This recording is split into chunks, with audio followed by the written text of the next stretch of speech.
A manager at Muir Point Oysters say there are plenty of jobs in the industry, whether that's on the water or in an office. However, some organizations have concerns, whether that's over safety or the environment. The Maine Office of Tourism say that Canadian visitors brought in nearly $500 million last year.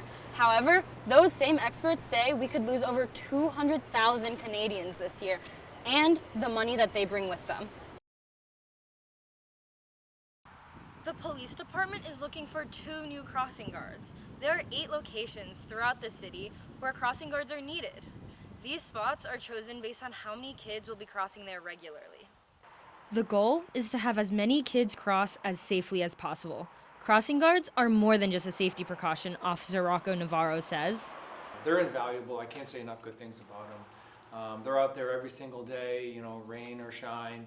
And they're also a branch of the PD. So, it's building that community aspect of it.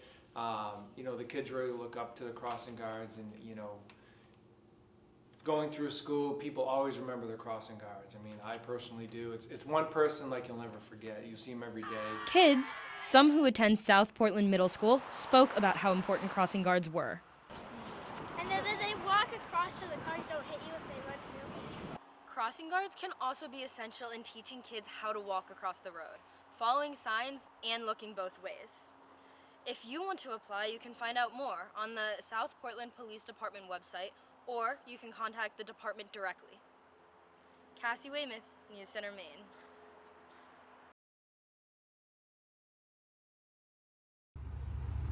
When I first started here back in the mid-90s, we had sternmen on boats trying to talk other sternmen not to go. Now, the captains can't even find anybody to go with them and stuff. Bernie Johnson, a lobsterman and manager of Glenn's Lobsters, cites rising costs, particularly in housing, as a major problem. I've had 7 interviews this year. I've hired on 5 people. I'm still waiting for the first one to show up. Even if you are looking to work in the industry, you'll be hard-pressed to find affordable housing. Now, to get back into the business and stuff, if you try to get in here and you want to live close, it's not going to happen.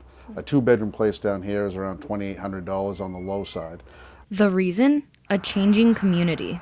Right across the street here, there used to be a small little cape, 2-bedroom cape. Couldn't really build much there because the setbacks from the marsh area and from the road. But lo and behold, somebody with a little more jingle turned around, bought the property when the price crashed. And now there's a house over there that is the size of 2 Walgreens. Beyond just housing costs, the owners of vacation homes have pushed towns to limit the hours lobstermen are allowed to work.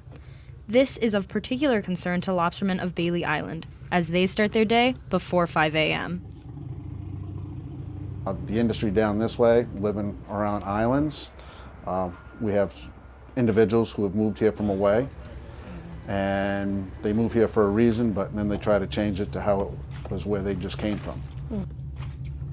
So that puts more regulations on, because a lot of places are trying to make it so sound ordinances, so they don't want you to start your lobster boat up before a certain time because it might be too noisy and it might wake them up. In an industry already struggling to bring in younger generations to work the waters, housing is just another hurdle. The next one is assets. According to Johnson, another major deterrent for both retention and recruitment has become the cost. Lobstering is an expensive career to break into, with one trap costing $180, not including any of the other necessary gear. Not to mention, it only takes one large storm to force a lobsterman to start over. Well, we had those storms. A lot of people lost gear out of it. A lot of young people, they don't want to get into it because they're looking at what it costs. And how do we maintain this? A lot of these fishermen say their engine blows. They're done. Looking ahead, Johnson worries for the future of his wharf. My particular area right here, I've got about 30 fishermen that sell to me. And that ranges from some kids that just got their little student license all the way up to the gentlemen that are in their mid-70s. I've got about 30 of them. Within the next 10 years, I'm looking to lose a quarter, if not a third of them. According to the manager of Glenn's Lobsters, with a business as risky as this one and rapidly rising costs, it's becoming increasingly impossible for a younger generation to break into the industry. On Bailey Island, this is Cassie Weymouth for News Center, Maine.